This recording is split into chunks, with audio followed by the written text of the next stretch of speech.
Protesting across the country tonight after the police shooting death of a Minnesota man. Investigators say Philando Castile was shot during a routine traffic stop. The officer fired as Castile allegedly reached for his driver's license after telling the officer he had a gun.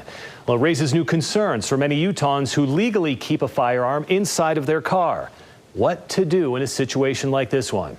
News specialist Ashley Kuish joins us now live with more. Ashley?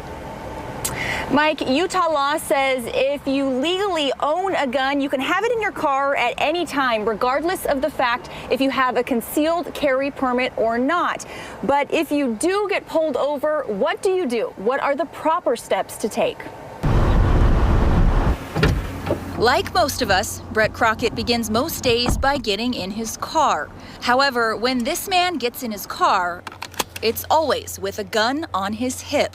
In fact, for the past 6 years, he's made guns part of his job. You know, in America, we have a long tradition of firearms ownership, and it's something that we take pride in. He's the co-owner of Crockett Defense, which provides concealed weapons training. He just shot his arm off. Like many, the events in Minnesota troubled him. It was a tough video to watch. It was kind of a wake-up call, I think, for a lot of people. He told to get his hand out. It's something he says could happen to anyone. Oh, it definitely could. He says there's a pretty big gap in gun training, and that's what to do when you're pulled over. If I was just pulled over by a police officer, I would roll down all my windows. If it was nighttime, I'd turn on the dome light. Then, if there's time, he recommends placing your driver's license, registration, and concealed carry permit, if you have one, on the dash. As the officer approaches, make it known you have a gun.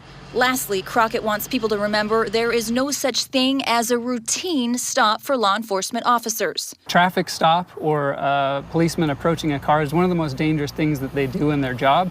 You know, whether it's a suburban housewife or you know, some guy like me, if you don't do everything right, you put yourself and others at risk. Crockett does have other tips as well that we've posted on KSL.com, but he says one of the biggest things is to just remain calm. You know, we all get a little bit nervous when we get pulled over, but Mike, he says communication is key. Yeah, good reminder, good information there. Ashley, thank you much.